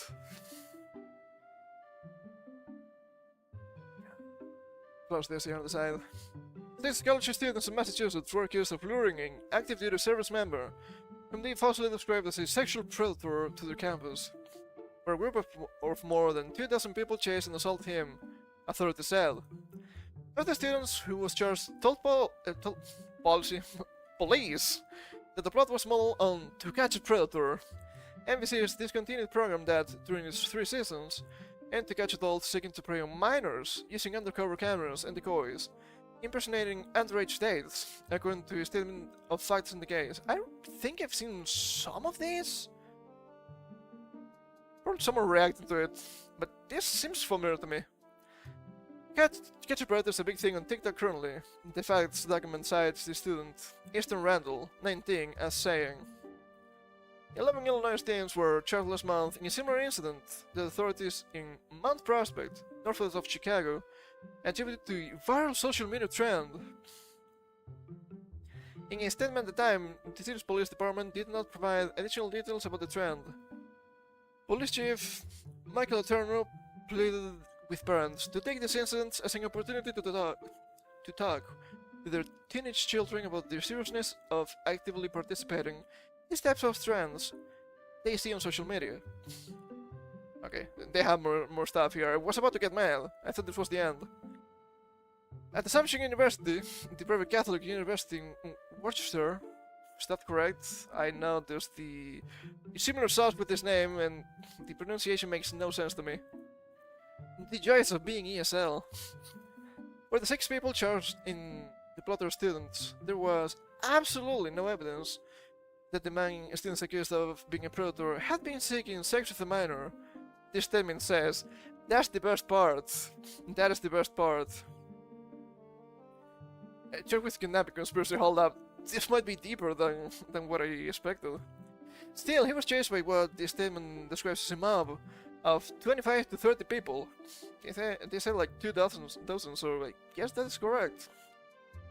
Some of them regarding the pursuit, and it's snared in conspiracy carried out by a group of 6 that includes allegations of systemic mistreatment, false imprisonment, physical assault, and battery, and potential counter-assassination. According to the University Police sergeant who wrote the statement. Charged with kidnapping, conspiracy. The statement identifies one of the students as a juvenile whose charges are not including a criminal complaint filed last month. The 5 other students, including Randall, were charged with kidnapping and conspiracy, the complaint shows. Yes, that's fair. The 2 other students were accused of additional crimes. Kelsey Brainerd, 18, was charged with intimidation. Kevin Carroll, 18, was charged with assault and battery with a dangerous weapon. What kind of weapon? Probably baseball bat, I would assume. Messages left with lawyers for Carroll and a second defendant were not returned. A relative of Randall's would not comment. A message left for another defendant on a phone number listed as that of a relative was not returned. There was a message sent via Facebook to a profile with Brainerd's name. In a statement, Assumption University President Greg Wessner said the behavior described in the current filing is abhorrent and antithetical to Assumption University's mission and values. In all circumstances, we expect our students to exercise sound judgment and uphold the principles of respect, responsibility, and character that define our community. And they're Catholics, so I guess that makes sense. Once the incident was reported, Weiner said, Weiner! The school's public safety department investigated the allegations and pursued criminal charges.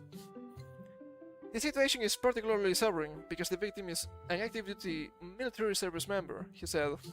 His service reminds us of the sacrifice made by those who defend our freedoms, including the opportunity to pursue a college education. True, Americans love their military, after all. Reached by phone, the victim's father told NBC News that his son is 22. Remember the age, it's gonna be important, it's gonna be in the test. He declined to identify which branch of the military his son serves in, and said it appears that authorities are doing their job. Fair, understandable. They're doing their due diligence, and these kids seem to have hung themselves with their own words, she said. Yes. Oh my god, I need to blow my nose, give me a second here. Fuck. So moist critical.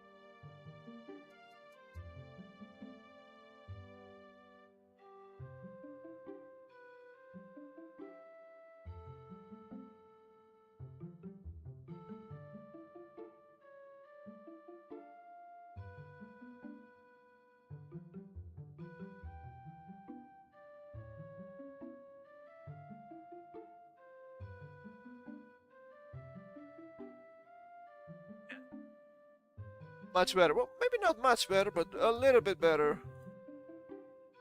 Hall to attend the funeral.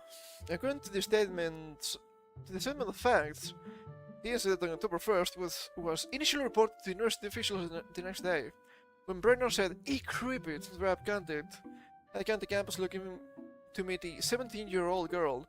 I think this is wrong from what I've read, actually. She texted her friend Randall, who just the person away, according to the statement. In a subsequent interview with campus police, Brenner reiterated this claim, saying she had been the victim of unsolicited contact, according to the statement.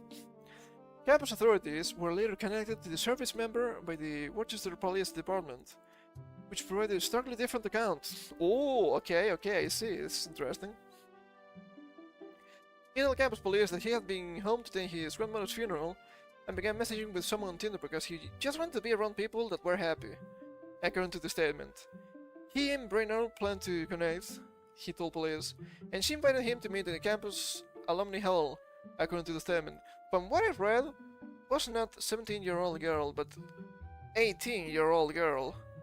So that's not even illegal. That 18 is adult, as far as I know. So, what's going on here?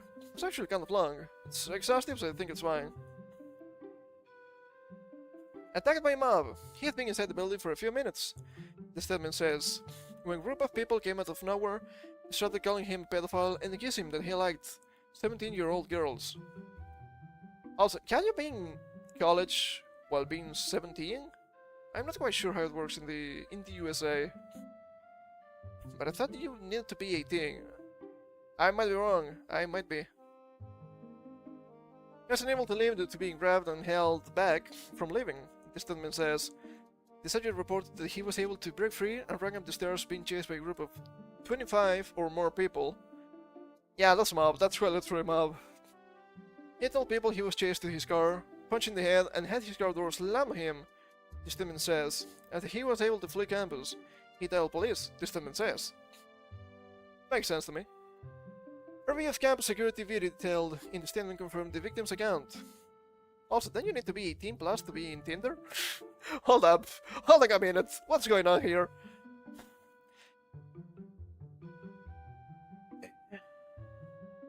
The video captures students berating the victim as a sexual predator, recording the pursuit as they chase him and high-fiving one another a few minutes later.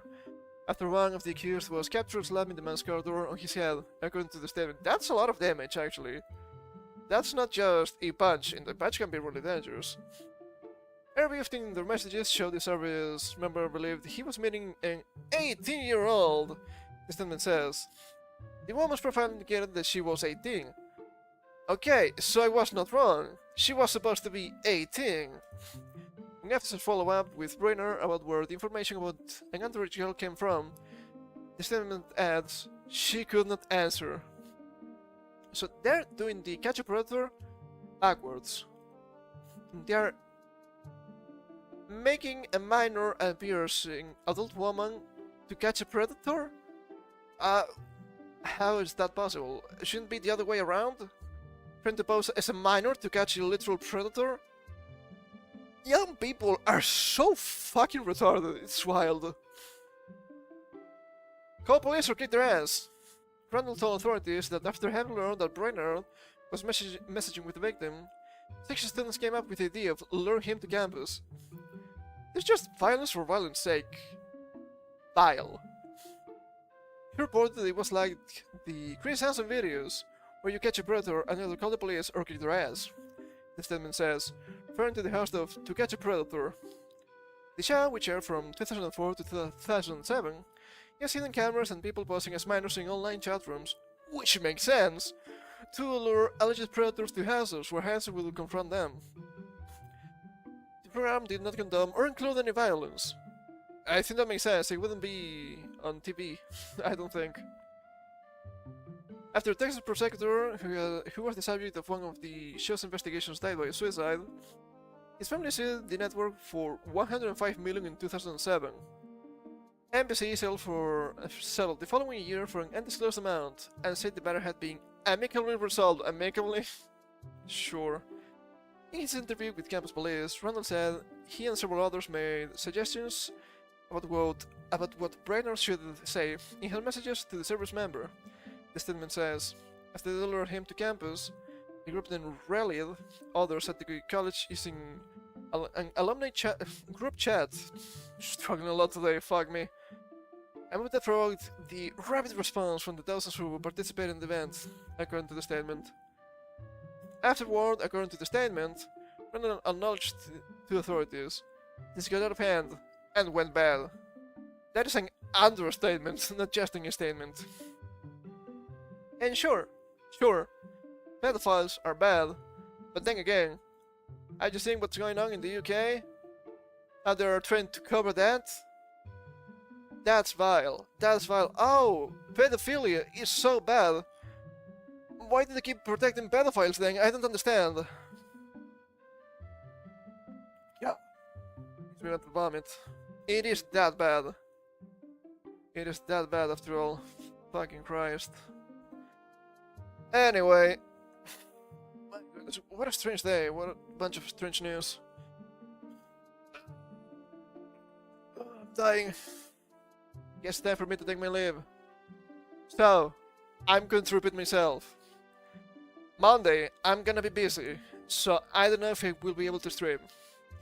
If I stream, it will probably be later than usual, and it will probably be shorter. So expect some loops. We'll be playing some loop hero if that's the case. So, plan for next week. Monday, maybe no stream, maybe later stream, I don't know yet. Once again, I'm busy and it's not by my hand. Wednesday and Thursday, I'm not quite sure which day each, we'll be finishing Order of Ecclesia, we'll be finishing Attack of the Saiyans. We can finish 2 games this week, it's gonna be beautiful. And then after that we can start new shit. Ocarina of Time soon, guys, it's gonna be cool. I hope it's cool. I've seen many ROM hacks for that game lately, so that's an excuse to play those at some point too. Anyway, time for me to peace off. So thank you all for coming. I hope you had some fun. This week was fully strange. And I will see you all perhaps Monday, if not Wednesday. Until then, you know the rules, and so do I. Why am I like this? I'm getting the hell out of here now. Take care.